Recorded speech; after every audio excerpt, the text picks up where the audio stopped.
আমারই ছিল, তোকে নিয়ে স্বপ্নটা আমি একাই দেখতাম। ভুলটা আমারই ছিল, তোকে ভালো আমি একাই বাসতাম। আর সবচাইতে বড় ভুল কোনটা জানিস? তোর মতো কাউকে জীবন সাথী হিসেবে চেয়েছিলাম। ফেসবুক হচ্ছে একটা বেশ্যা, যেখানে 4 বাচ্চার মা থেকে শুরু করে 4র্থ শ্রেণীর ছাত্রী পর্যন্ত বেশ্যার কাজে নিয়োজিত থাকে। পতিতাদের যেরকম বড় বড় হোটেল থাকে যৌন কর্মকাণ্ড করার জন্য, তেমন ফেসবুকেরও আছে মেসেঞ্জার নামক হোটেল। বড় বড় হোটেলগুলোতে যেমন অসংখ্য রুম থাকে যৌন কর্মকাণ্ড করার জন্য, তেমন মেসেঞ্জারেরও আছে অসংখ্য ইনবক্স, যেখানে রাত দিন লাখো মেয়ে নিজের দেহ নিয়ে ব্যবসা করে। অবশ্য সব মেয়ে, কিছু কিছু মেয়ে এইসব কাজগুলো। বন্ধু এই জ্বর তুফানে পদ্মার করে সব ভাঙ্গে গেল, আমার ঘর বাড়ি সব লেগে গেছে। ভাই যখন তুফান ছাড়ছে রে ভাই, তখন কইছি লাইলা ইল্লাল্লাহ ডাইনে তার ভাই দাদা, লাইলা ইল্লাল্লাহ ডাইনে তার ভাই দাদা। কতক্ষণ পর আমার ঘরের উপরে দাই গেছে, ঘর বাড়ি উড়াই লেগে, তখন কইছি লাইলা ইল্লাল্লাহ জানতা মনে যায় দাদা। গ্রামের কাকা তো ভাই, তোমাদেরকে বলি, তোমরা তো বোঝো না ঘোড়ার ডিম। শহরে আইসে ওই ময়দা দেখে পাগল হয়ে যাও। যদি কোনো মেয়ের পছন্দ হয়, ওর মুখ ধোয়া তারপর পরিষ্কার করে, তারপরে দেখবার ন্যাচারাল চেহারাটা কি। ওই ময়দা দেখে পাগল হয়েও না, হেলে আমার বন্ধুর মতো বাসর গাড়ি ফিরে দাঁত লাগিয়ে পড়ে থাকে। ভালোবাসা এমন একটা অনুভূতি যা সবার প্রতি আসে না, আর যার প্রতি আসে সেই বোঝে না। বোঝে না সে, বোঝে না,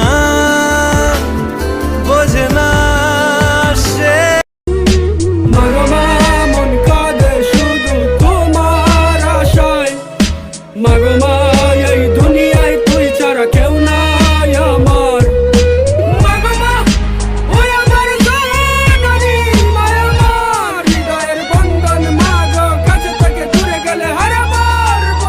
ভদ্র সমাজের কিছু সভ্য লোকদের উদ্দেশ্যে বলছি, আপনি যখন হারামের টাকায় পেটটা উঁচু করে ফার্মের মুরগির মতো হেঁটে একটা রিক্সায় ওঠেন না, তখন আপনার শরীরের একটা 65 কেজি ওজন বহন করে একটা রিক্সা চালক।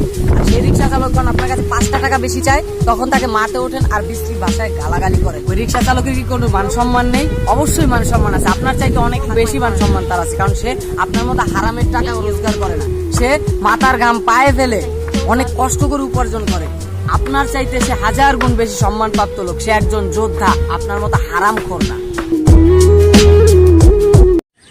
আমাদের দেশে একজন সাকসেস ইউটিউবার আছে, নাম হচ্ছে প্রত্যয় হিরণচি। প্রত্যয় হিরণ ইদানিং লকডাউনের কারণে ওনার হাতে কোনো কাজ নাই, মশা মারতে মারতে বাসায় বসে একদম পুরোপুরি বোরিং ফিলিং।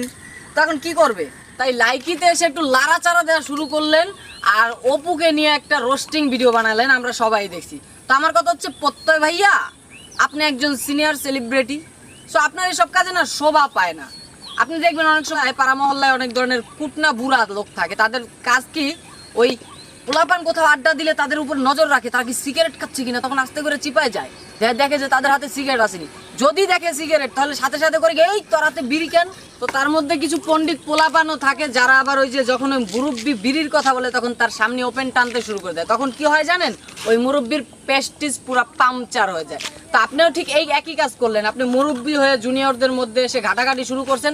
আপনারও আরে প্রত্যয় ভাই, হ্যাঁ ভাই, কি করেন ভাই? বিড়ি খাই।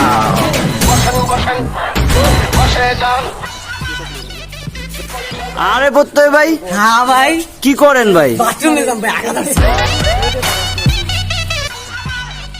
আরে প্রত্যয় ভাই, হ্যাঁ ভাই, কি করেন ভাই? জলতাছি ভাই।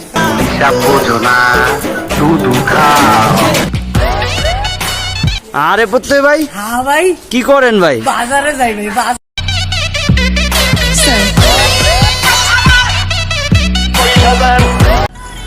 নারী জাতি কি মায়ের জাত? না, নারী জাতি কখনোই মায়ের জাত হতে পারে না। কোনো সুস্থ মস্তিষ্কের মানুষ কখনোই বলতে পারবে না যে নারী জাতি মায়ের জাত, কারণ নারী জাতিদের মধ্যে অসংখ্য মেয়ে আছে যারা বেশ্যার কাজ করে। আপনি কি পারবেন একটা বেশ্যার সাথে আপনার মায়ের সাথে যোগ করতে? নারী